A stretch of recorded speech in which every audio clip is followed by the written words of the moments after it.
Hi, everyone.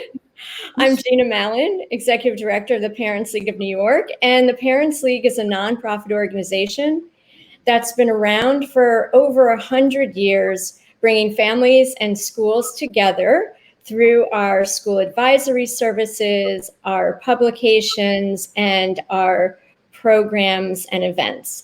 And today I am here with Spagnola, who oversees our school advisory services.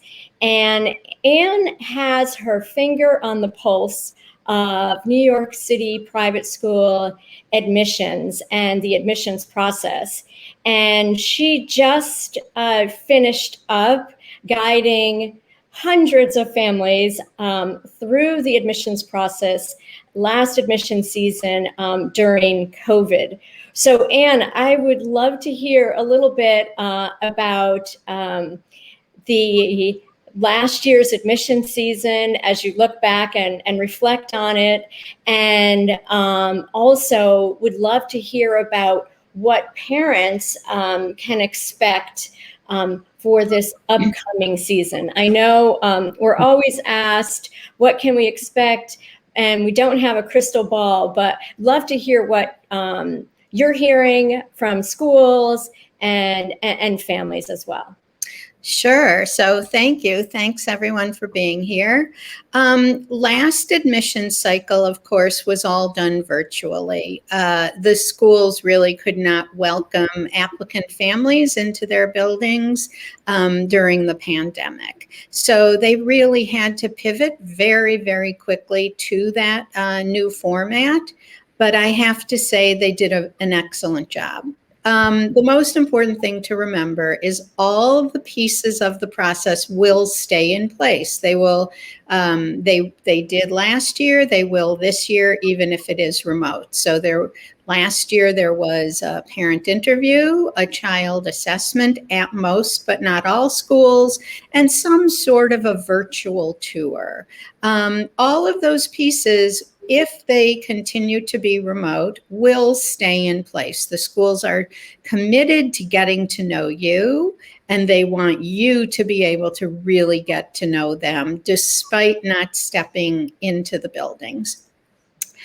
As for what we're hearing this year, it feels like it changes week to week.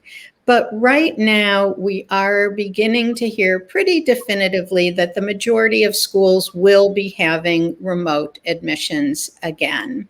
And the reason is the same. Once again, it's very difficult to invite visitors into their buildings as they're trying to keep their communities safe.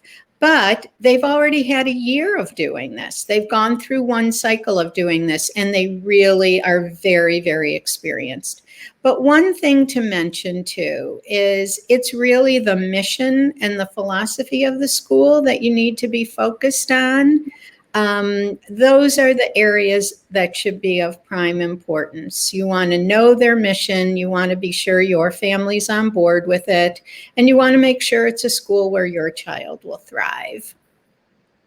And what should parents be doing now if they're considering applying for preschool, for entrance in 2022, or kindergarten, or elementary, or middle and high school? Right. So this spring and possibly into the summer, some schools will hold virtual events. These are free. They're open to the public. You do not have to submit an application. They're like info sessions. If you go to our website and click on blog and then scroll down to virtual events, whenever we hear of a virtual event at a school, we definitely post them. That's one way to find out. And also, if there are schools already on your radar, just be sure to go to their websites and see if they're hosting any virtual events. But other than that, the spring into the summer is the time to do your research on schools, get to know schools, look at their websites carefully, and begin to put together a list of schools you'll want to apply to in the fall. Good advice. And again, don't forget to come to one of our Parents League admissions workshops. We offer them now throughout the whole summer for each age level, preschool, kindergarten, middle, and high school admissions. I know that the schools have talked about some of the processes that they felt were beneficial, and they may hang on to during the next season and maybe permanently. Sure. So I think many of the schools really felt that having a virtual parent interview made a lot of sense. Keep in mind during the process, you're visiting each school under normal circumstances, possibly 3 times for a tour, a parent interview, and a child visit.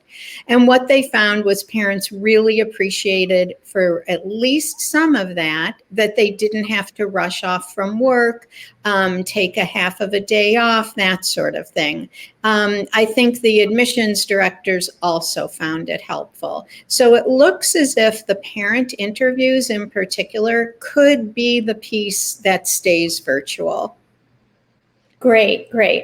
Well, thanks, Anne, so much for the latest updates. And everyone, stay tuned, follow us, and check out our website at parentsleague.org for the latest admissions news. Thanks so much. Bye-bye. Thanks. Bye.